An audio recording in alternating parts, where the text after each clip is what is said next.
Building a website from scratch can be a daunting task sometimes, but in today's day and age with AI, it does not have to be. In this video, I'm going to be showing you how to build a complete website from scratch using AI, all in a matter of minutes. So let's jump right in. Now, the tool we are going to be using to build this website is Squarespace. You may have heard of Squarespace before, but you may or may not know that they have a full AI tool now that can build a website for you. So I'm going to walk you through that process. The first thing you're going to want to do is check out the link down below to get started with Squarespace. That is an affiliate link, so when you use that, it does help support the channel and keep tutorials like this for free, which I do appreciate greatly. Or you can just Google Squarespace and go that way as well, whatever is best for you. Now, when you are here, you want to click on Get Started. They do have a free website trial and no credit card is required, which is nice. You'll need to put in your credit card once you actually want to launch your site, but you can build everything all for free and see if you actually like this kind of website. So we're going to hit Get Started here, and then it is going to ask us about the type of site that we would like to build. Now, you can look through these different topics here, and if there is one that relates to you, you can click inside of it and it's a little bit more helpful. Or if none of these categories really fit your niche, you can click skip here. It will take you to the same thing. For us, we are going to be creating a website for wedding photography right here. So I'm going to click on weddings here and we're going to hit next. Now it's going to ask us what we want to do with our website. So if you are wanting to get more appointments for your wedding photography, or maybe you wanted to sell on-demand videos, you could do that. For me, I want to offer a contact form. So when people come to my website, they can fill it out and let me know that they're interested in a wedding photography package. So we're gonna hit offer a custom form here, or contact form, and then now this is where Squarespace is going to ask you to either build based off of a template they provide or to use their newer AI tool to build it. And we're going to be going through the AI version of this and show you just how easy it is to stand up a website. So we're gonna click build with AI. Next, it is going to ask us for a little bit of information. So I'm gonna get myself out of the way here. It's going to ask for your site's title. So whatever you wanted to name the site, we're gonna call this Zoko Photography. And then it's going to ask for the brand personality, and I want this to be bold so you can kind of get an idea of the text that it may give you or the features here. Or if you wanted to, you could go sophisticated, playful, friendly, quirky, but here we're going to stick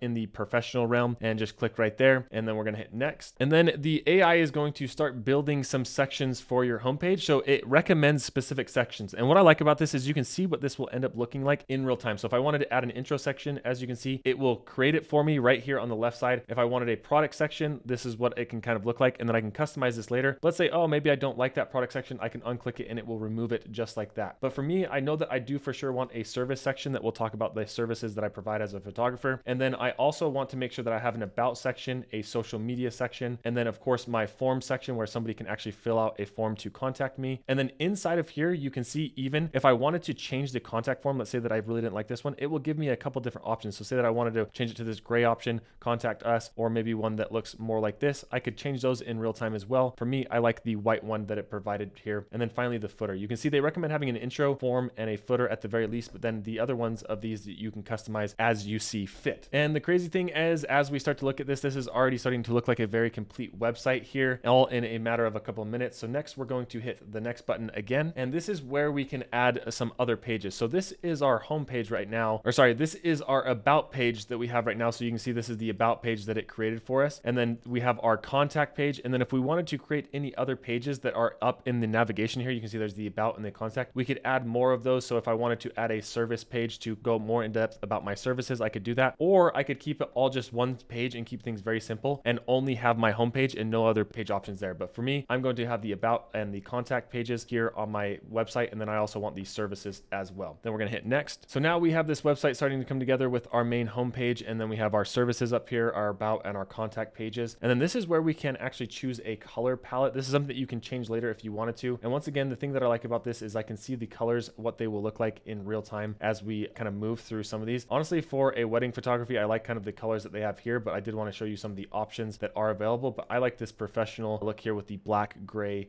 and white right now. And then the final thing is to go through and select the font that you're wanting. So there's lots of different fonts here that you can choose from quirky, innovative, sync, whatever kind of floats your boat, you can go through and change. I'm going to go with this sophisticated font right here and hit finish. Then you can see it is going to go through and start building that website for us in just a few moments. And just like that, we have our website all built out. Now, of course, you are going to want to make some customizations to this because you see right now it has just all the kind of stock photography inside of here. And then it has like titles and things that you may want to change. So I want to show you quickly how you can adjust some of those. So right now we are in the website tab. If you click here, edit, it will then open up the editor. And the nice thing about this is you don't need to know any coding formatting. You don't need to do anything like that. This is all just drag and drop things that you can change. So if you wanted to change this to say something else, like maybe you wanted to add an exclamation point or write something else inside of here, you can change the fonts. You can delete anything inside of here. You can even make this bold if you wanted to. So you can customize basically anything with this front part. And then with the image, if you wanted to change the image out below, you could click right here and then click this little edit button. And then from here, you can replace that image. Now, the nice thing about Squarespace as well is that you can either upload a file, you can select from your library, or you can browse even current stock photos to find something else. So let's say that I wanted to find wedding photos. I can click here and then do a search. You can see there's lots of free ones that you could use. So maybe I wanted to change this out to this image right here, and we could see what that will end up looking like in this particular spot. Just give it a second to load up here. And there you go. You can change out that background. And if I wanted to move the image around so it shows somewhere, I could even click this little button and it will move that there as well. So you can customize all of those assets inside of your website. Same thing with these. You can change out images here. And if you wanted to add a section, you can click this little blue add section button right here. And that will add a custom section as well, where you can customize the site even more if you wanted to. So say that you wanted to add a portfolio section, you can click that. And then here are all sorts of different templates for a portfolio that you could add to the website from your wedding photography. Now, if you added a section and you decided, actually, you know what, I don't want to go with that, you can click here and then remove that section,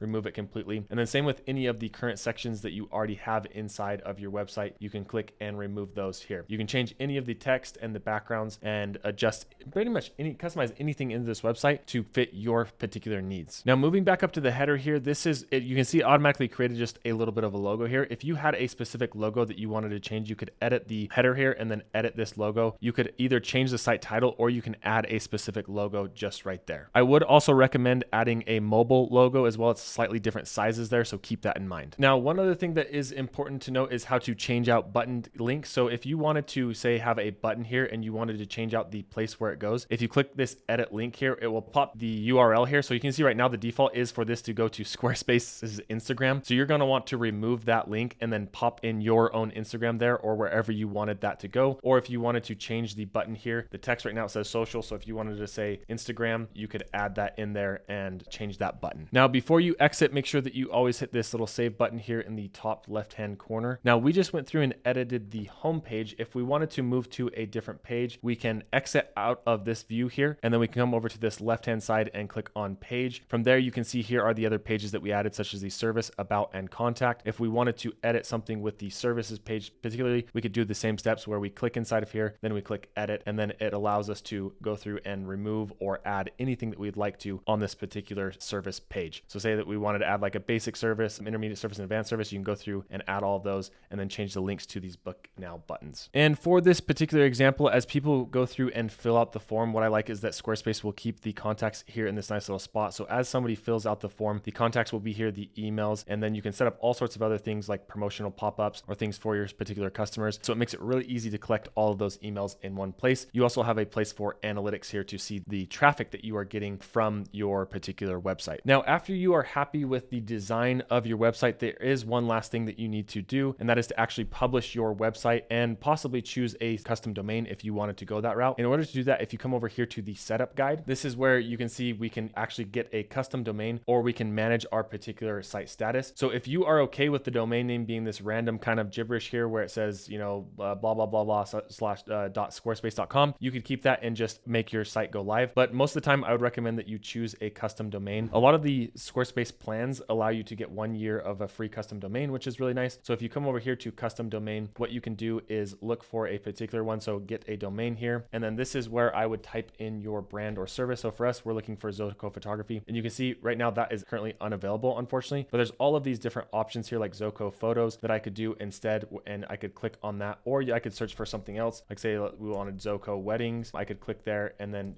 do a little search. And then Squarespace will give me some recommendations based on that. So I could go through and click on one of these. Let's say I wanted zocoweddings.com, and then I could check out and buy that domain. Now this is just an example, so I'm actually going to go through and pay for this one. You can see you can change the term lengths on this. So right now it's doing it for 3 years, where you can adjust all those. We're going to exit out of that here and then go back over to the website guide. And once you've gone through and selected your domain, then you can actually publish the website. In order to do that, you click manage site status, and then you want to upgrade to publish. Now, as you can see here with Squarespace, you do have a 15-day free trial where you can go through and customize your website until you find it is ready. But as soon as you want to actually publish the website, that is where you will have to select a plan. So just a heads up there. And in order to do that, you can hit upgrade to publish. And then here, Squarespace is going to recommend a couple different plans. The most popular one is the core plan here, which is $23 a month if you pay annually. It's more if you pay month to month, just a heads up there. Now, the biggest difference between these ones is that you do have unlimited contributors, which is nice. And then also it allows you to get a personal email domain. So if you are running a business and you want something to look a little bit more professional, I would recommend getting this because it allows you to do corbin@zocowedding.com as opposed to like corbinweddingphotography@gmail.com or something like that. So it gives you a lot more credibility, and there's lots of other things that you can go through and look at which plan may be better for you. You can always upgrade to a different plan later if you wanted to as well. So I'd probably recommend starting out either with the basic or the core. I personally go with the core. And then once you go through and select that, then you can choose whether you want to pay monthly or annually, confirm your selection, and then your site will be published from there.